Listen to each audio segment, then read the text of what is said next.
Andrew, I got a question for you. Okay. How do I make my live stream sound better? Oh, well, Stuart, that's really easy. So the first thing you need to do is make sure that you're close micing everything really well. Then you need to pipe all of that down a splitter snake, send it to a production room with about $1 million worth of audio equipment in it, and hire a pro studio engineer.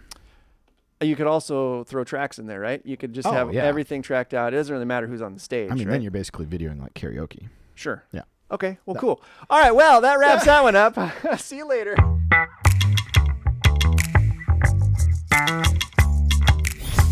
Look, you're all giggling at us right now, but you would not believe how many churches we talk to, and we talk to a lot of churches, who are convinced that they will never have a good sounding live stream until that's the scenario they're in.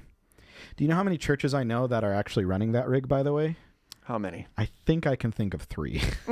Like, not a big number. And we're talking about churches that have outrageous production budgets. Mm-hmm. So here's the deal. You try to replicate that scenario.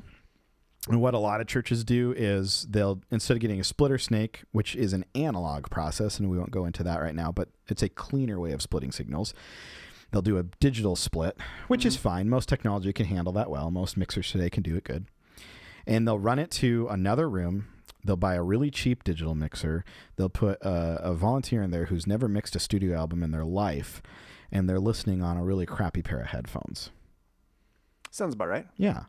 They think they've replicated this whole beautiful mixing in isolation, creating this... But can you sound check in isolation? That's another video. Inside joke. So there's a lot of people on the internet telling you today that's the only way you're going to get a good sounding live stream. So how do we do it? When we go into a church, what do we do? Well, we usually unplug all of that stuff. Yeah, we usually just... yeah. A lot of times what we're going to do is we're going to optimize your PA. Yeah.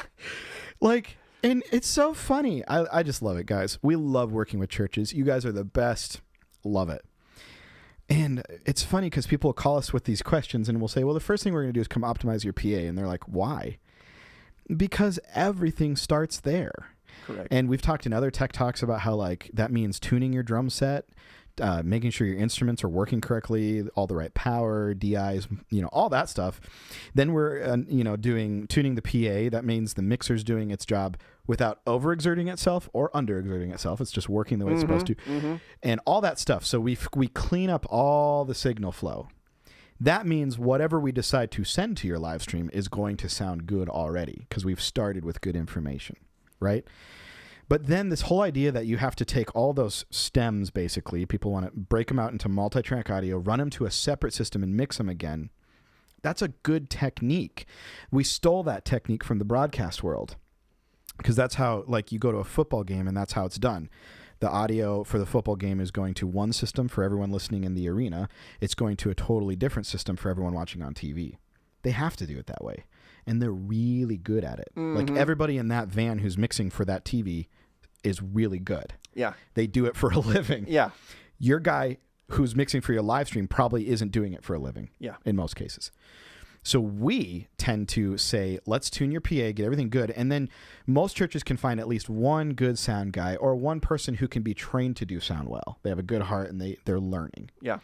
Well, if they're getting a really good mix in your auditorium, why should that mix not be sufficient for your live stream? Yeah, absolutely. And a lot of people push back to that and they're like, well, no, they're totally different rooms. Well, are they though? I mean, if your PA's tuned well and your room is acoustically treated well, those are big topics. Yep. But like, let's say that you're in a pretty ideal mixing environment, then you're going to have a pretty good live stream. Now, the one caveat to that is certain instruments, because they're live in the room, will sound different. Drums are probably the biggest one. So what do? You create a matrix send. A matrix send is just taking your entire mix that you're listening to in the auditorium and it's just splitting it into another version. And then what you can do is you can feed that matrix send with like an auxiliary, which sounds complex, but every digital mixer does this. Mm-hmm. And all analog mixers do this. Right. And all that auxiliary is doing is it's just going to push some of those instruments that maybe you need a little more. Yeah. But for the most part, your live stream is just going to be another matrix send of your main house mix. Correct. And it's going to sound really good. And you guys might not think so, but we literally do this all the time. Yeah. This is how we set up live streams. We replicate this all the time. And we mix in all those churches. Correct. And we consistently hear people say the live stream sounds really good. Last thing I'll say about this is really funny. You were just in a church this last week. Yes. Well, I mean, I'm trying to remember which one I was in. The reason Stuart just stared at me funny is because we're in a church every week. Yeah, we have a subscription program, so we go all over the place. But what's neat about that one, I got to talk to the worship leader after you were there. But what the bigger point wasn't that Stuart was mixing there. It's that earlier that week, we went to that church and we did a system optimization. We cleaned everything up, balanced their P and everything. Retuned everything. Amazing, right? He had people calling him that next week going, our live stream sounded so good. Thank you for whatever you did. I didn't even know that. Yeah. Awesome. I just heard it on the phone yesterday. Wow. He's like, he didn't even ask people what they thought. Like, people were calling him and saying, like, the live stream sounded really good this week. Guess what?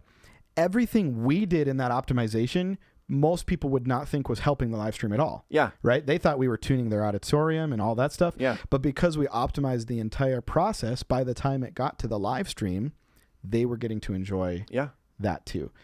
So it's a little different than some people think, but it's pretty easy to get a good live stream. Yeah. You just got to make sure everything's set up correctly up to that point. Correct.